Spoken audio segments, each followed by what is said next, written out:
안녕하십니까. CEO의 빛의 서진우입니다. 원장님, 매출은 늘어나는데 세금 때문에 손에 남는 돈이 줄어드는 느낌 있으시죠? 오늘은 병원 운영에 특화된 합법적인 절세 전략들을 실전 중심으로 말씀드리겠습니다. 복잡한 이론보다는 당장 적용할 수 있는 실무 노하우에 대해서 말씀드릴 거고요. 특히 오늘 내용은 병원 개원을 하시는 초보 원장님들을 위한 실전 절세 가이드다라고 생각하고 방송 보시면 좋을 것 같습니다. 병원의 세무는 일반 사업과 다른 특징이 있어요.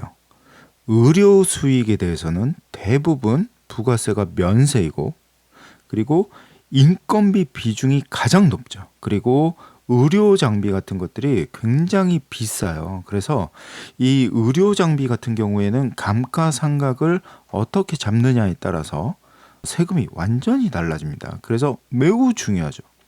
그리고 이거는 불법인데 리베이트나 그리고 개인 비용 이런 것들을 혼입해서 세무조사에 자주 지적이 되는 항목이에요. 그래서 이런 것들을 잘 분리를 하고 감가상각 잘하고 인건비에 대해서 잘 처리를 하는 것이 굉장히 중요합니다. 자, 그럼 절세의 기본기부터 점검을 해보도록 하겠습니다. 첫 번째, 사업용 계좌와 개인용 계좌를 100% 분리하셔야 됩니다. 완전 분리를 하셔야 합니다. 그리고 둘째, 모든 병원 지출은 카드 그리고 현금 영수증, 세금 계산서로 증빙을 반드시 남겨야 돼요. 반드시.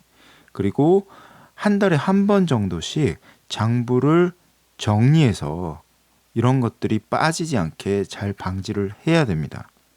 그리고 개인적인 지출은 절대로 병원 비용으로 처리하면 안 된다. 이게 핵심이에요. 이 개인적으로 쓰시는 것들도 병원의 비용으로 처리를 하시는 원장님들이 자꾸 이제 세무조사를 할 때 문제가 많이 되기 때문에 이런 부분들 좀 조심하셔야 됩니다. 전략에 대해서 말씀을 드릴 건데요. 그 중에 첫 번째, 인건비의 최적화입니다. 직원 급여와 상여금은 시장 수준에서 적정하게 유지를 해줘야 돼요. 뭐 여러 가지 급여 수준이 있겠죠. 그런데 거기서 네트가 있고 그로스가 있다. 그래서 너무 네트제를 하시는 원장님들은 이제 적정 수준을 유지하더라도 돈이 더 많이 나가는 그런 일이 발생을 하고요. 그로스를 또 하게 되면 이제 인력을 구하는 게 좀 쉽지는 않죠. 물론 그로스를 많이 주고 원장님이 4대 보험 많이 내주고 하면 구하기 쉽겠지만 이런 부분들 좀 반드시 점검하셔야 되고요. 그리고 가족분들이 실제로 일을 하는 경우가 있죠. 그런데 이거를 가상으로 일을 한다. 이러면 절대로 안 됩니다. 그래서 가족들이 이제 근무를 한다. 그러면 실제 근무를 하는지 여부, 적정 임금에 대한 여부, 그리고 지급 증빙에 대한 이런 부분들을 반드시 챙겨야 됩니다. 이런 것들은 다 보통은 내부 고발에 의해서 적발이 되기 때문에 조심하셔야 되고요. 그리고 4대 보험과 원천세도 빠뜨리지 마세요. 직원의 식대, 교육비, 유니폼 이런 복리후생비는 증빙만 확실하면 좋은 비용 처리 항목입니다. 그래서 이 세 가지는 반드시 잘 챙겨 두셔야 되고요. 두 번째 전략은 비용 처리에 대한 원칙입니다. 병원 운영과 직접 관련된 의료 소모품 그리고 장비 유지비, 임차료는 과감하게 비용 처리 그냥 다 하시는 겁니다. 뭐 이게 너무 많아서 될까 안 될까 이런 생각하지 마세요. 병원 운영과 직접 관련된 거는 그냥 비용 처리 하시면 됩니다. 그리고 학회비, 전문 서적, 의료진 교육비도 마찬가지예요. 근데 반대로 가족들하고 식사하는 거, 개인용품 구매 이런 개인적 요소가 조금 조금이라도 있는 지출은 절대 혼입하시면 안 됩니다. 굉장히 중요한 부분이기 때문에 개인과 병원을 완벽하게 분리를 해야 된다. 이런 부분이고요. 그리고 세 번째 전략은 부가세 관리입니다. 의료행위는 대부분 면세지만 일부 미용이나 성형, 건강검진은 과세 대상일 수가 있어요. 그런데 이런 성형외과나 아니면 피부과, 이런 건강검진 센터 이런 곳들이 해당이 되겠죠. 면세 매출은 매입세액 공제가 안 되기 때문에 장비를 구매할 때 반드시 고려를 해야 합니다. 그리고 과세와 면세 구분이 애매할 때, 이럴 때가 있거든요. 이럴 때는 반드시 비용 처리를 하기 전에 세무서나 혹은 기장을 하고 있는 세무사님들에게 반드시 문의를 하고 처리를 하셔야 됩니다. 네 번째는 고정자산의 관리입니다. 고정자산. 고가 의료 장비는 감가상각으로 세액 부담을 여러 해 동안 분할, 그래서 분산을 시킬 수가 있는 거고, 리스를 하는 게 좋으냐, 구매를 하는 게 좋으냐, 렌탈을 하는 게 좋으냐, 어느 것이 더 유리한지 현금 흐름과 세무 효과를 비교해서 결정하셔야 돼요. 그래서 과마다 좀 다르겠죠. 그리고 일정 금액 이하 소액 자산은 즉시 비용 처리가 가능하기 때문에 이런 것들 잘 처리하셔야 되고, 업무용 승용차, 그러니까 이거 조금 애매해요. 업무용 승용차는 이제 원장님들이 개인으로 타고 다니시겠죠. 뭐 그랜저, 아반떼, 뭐 BMW 여러 가지 차가 있겠지만 이런 차들을 탈 때 운행 기록이 필수예요. 그래서 비용 한도도 있으니까 주의하셔야 되고요. 하지만 비용 한도가 있다라고 해서 고가의 차를 사면 안 된다, 이런 부분은 아니고요. 2월해서 다 비용 처리를 해주니까 고가의 차량을 사셔도 괜찮습니다. 다만 운행 기록을 좀 적어두시는 게 비용 처리 면에서 굉장히 유리하다. 이런 것들 반드시 알고 계셔야 됩니다. 다섯 번째 전략은 절세형 계좌의 활용입니다. 원장님들은 다 개인 사업자잖아요. 그렇기 때문에 노란우산 공제로 소득 공제, 그리고 연금저축과 IRP로 세액 공제를 받을 수가 있는데, 근데 이제 병원의 현금 흐름을 고려를 해야겠죠. 아무래도 여러 가지 병원마다 다르잖아요. 그래서 너무 이제 무리해서 이런 것들을 많이 하지 마시고, 그리고 중도 인출을 하게 될 때 어떤 안 좋은 점이 있는지, 혹은 뭐 이런 비용이 들어가는지, 이런 것들을 미리미리 확인하셔가지고 하셔야 됩니다. 여섯 번째, 접대비와 기부금 활용입니다. 접대비라는 거는 업무하고 관련성을 명확하게 입증을 할 수 있으면 충분히 비용 처리를 할 수 있는데, 또 법정 한도라는 게 있기 때문에 반드시 지켜져야 하고요. 그리고 기부금은 법정 기부금, 지정 기부금, 기타 기부금별로 한도가 다 달라요. 그런데 그렇죠. 이게 내가 기부를 하게 되면 그 돈이 어디에 쓰여 있는지 모르잖아요. 그렇죠? 그런데 내가 기부의 효과를 똑같이 누리면서도 내가 이 돈이 어디에 쓰여지는지, 혹은 내가 관리할 수 있는 방법은 없는지, 이런 것들을 완벽하게 해결해 주는 게 사내 근로복지기금이에요. 이 부분은 다음 방송에서 한번 다뤄볼 거고요.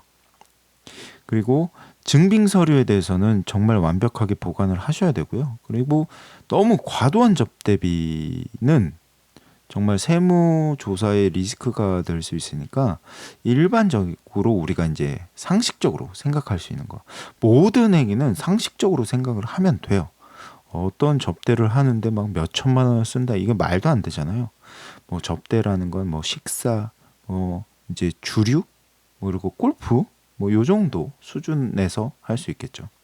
그래서 이 부분 반드시 지켜주셔야 되고요. 일곱 번째, 계약 구조의 최적화입니다. 파트타임 닥터나 직원이 근로소득인지 사업소득인지에 따라서 세무 처리하는 게 달라지죠. 그래서 내가 3.3으로 월급을 주느냐 혹은 내가 4대 보험을 다 끊고 주느냐에 따라서 완벽히 다르죠.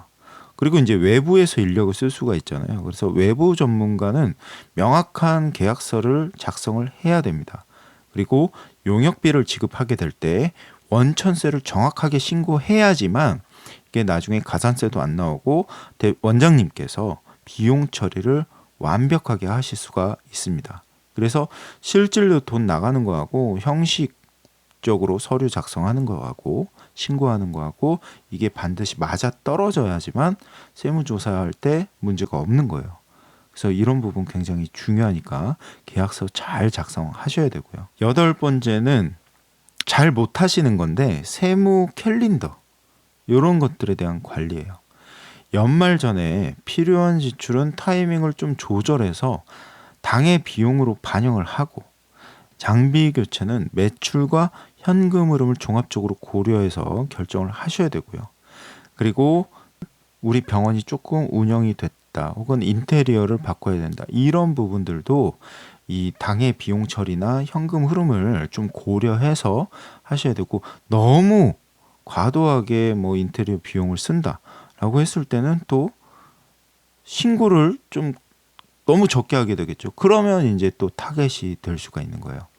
그래서 이런 것들 잘 해야 되고 월별 세무 신고 일정을 이제 관리팀하고 공유를 하고 원장님하고 그리고 분기별로 세무 상황을 점검하고 우리 기장세무사님들 계시잖아요. 대부분 원장님들이 기장세무사님들 믿고 맡기고 하는데 그래도 믿더라도 분기별로 좀 같이 얘기를 하고 어떻게 하면 좀 더 합리적으로 할 수 있는지 이런 부분들을 잘 조정을 하셔야 됩니다. 9번째, 이거 굉장히 중요하죠. 건강보험료 최저가입니다. 원장님들은 다 개인이에요. 그래서 건강보험료 자체가 사업소득 그리고 가지고 있는 집, 땅, 차 모두 영향을 받아요. 모두 영향을 받습니다. 그래서 점수가 산정이 되는 거고 소득 신고를 정확히 하고 직원들의 보수 총액의 신고도 절대로 빠뜨리시면 안 돼요. 그리고 가족의 피부양자 자격도 잘 활용을 하시면 보험료, 건강보험료를 절약하실 수가 있으십니다. 근데 이것뿐만 아니고 아까도 말씀드렸던 것처럼 사내근로복지기금을 활용하면 건보료는 자연스럽게 줄어들기 때문에 적절한 전략이 필요합니다. 자, 여러 가지 전략 중에서 마지막 전략인데요. 세무조사의 위험을 피하는 전략이에요. 피하는 전략은 뭐냐? 거짓말을 하지 않으면 됩니다. 카드나 현금 매출 누락, 리베이트, 수수하는 거, 그리고 과도한 가족급여, 그리고 차량 운행비, 과도한 접대비, 그리고 면세와 과세가 분리가 좀 잘 안 되는 것들, 이런 것들이 주요 위험 요소거든요. 이런 항목들만 주의하면 세무조사 리스크를 크게 줄일 수 있어요. 그러니까 아까 말씀드렸던 것처럼 너무 과도하거나 거짓말을 하거나 이러면 안 된다. 실제 행위여야 하고 그리고 차량 운행일지도 잘 쓰시면 되고 접대비도 과도하지 않으면 된다. 그리고 리베이트는 병원에 없을 수는 없다라고 저는 보고 있거든요.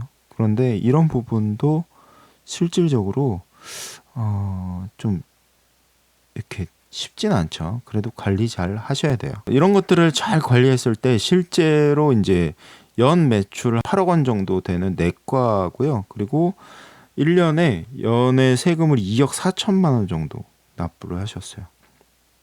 근데 이제 네트나 이런 것들로 이제 과도하게 원장님께서 세금을 많이 내고 계셨고 이런 것들을 이제 적절한 수준에서 다 그로스 계약이나 이런 것들을 다 조절을 했고 그리고 사내근로복지기금도 활용을 했고요.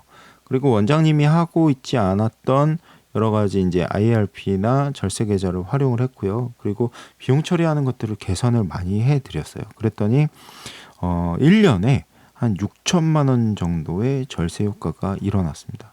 물론 여기는 매출이 많지 않기 때문에 사내근로복지기금에 엄청 많은 돈을 넣지는 않았기 때문에 절세가 6천만 원 정도밖에 안 되는데, 매출이 좀 많은 병원들 같은 경우에는 사내근로복지기금 활용을 하게 되면 훨씬 더 절세를 많이 할 수 있다. 이런 부분들 굉장히 중요합니다. 운영을 하시면서 연말 정도가 됐을 때 체크를 해야 하는 것들이 있습니다. 그래서 계좌와 카드 분리 상태 체크하셔야 되고요. 미수금 그리고 미지급금 정리해야 됩니다. 고정자산하고 재고실사, 그리고 인건비와 4대 보험의 일치 여부, 이거 조금 계산이 잘못되는 경우들이 있으니까 이거 조심하셔야 되고요. 그리고 증빙서류들, 그리고 취업규칙서, 근로계약서, 이런 것들 잘 정리하셔야 되고, 보관을 어떻게 하고 있는지 잘 점검하셔야 됩니다. 왜냐하면 세무조사가 나오면 보통은 직전 5년 정도까지 이렇게 세무조사를 해요. 예, 소득세 부가제적 기간이 5년이기 때문에, 그래서 이런 부분들 조심하셔야 되고, 모든 서류들은 5년 정도는 보관을 하신다, 이렇게 생각을 하시면 되겠습니다.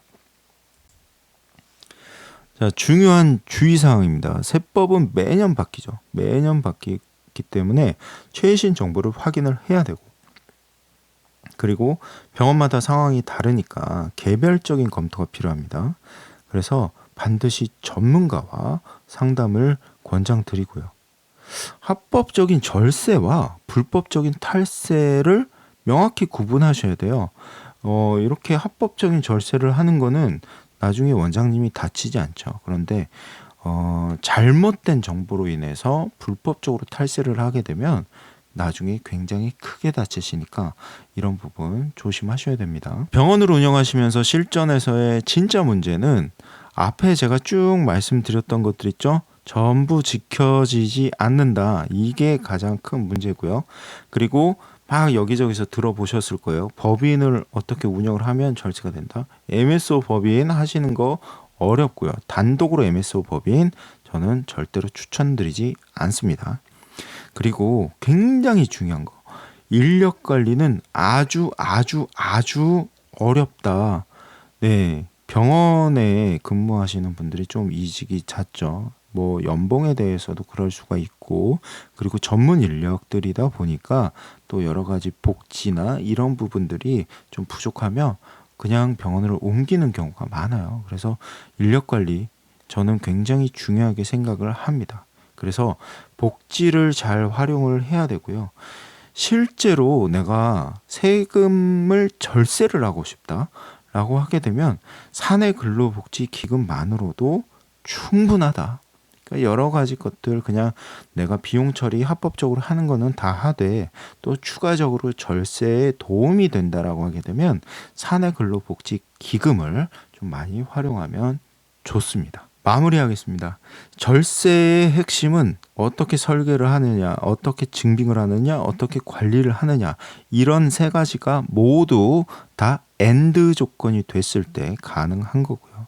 그래서 지금 뭐 이제 1년, 2년, 3년 차 된 원장님들 같은 경우에 지금부터 체크 가능한 것들 좀 리스트 뽑아서 체크해 보시고, 그리고 중요한 거 있죠.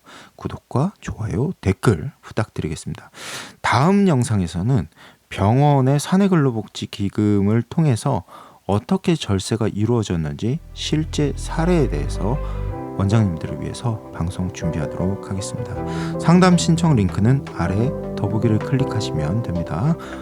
오늘 영상 도움이 되셨길 바랍니다. CEO 빛의 서진우였습니다.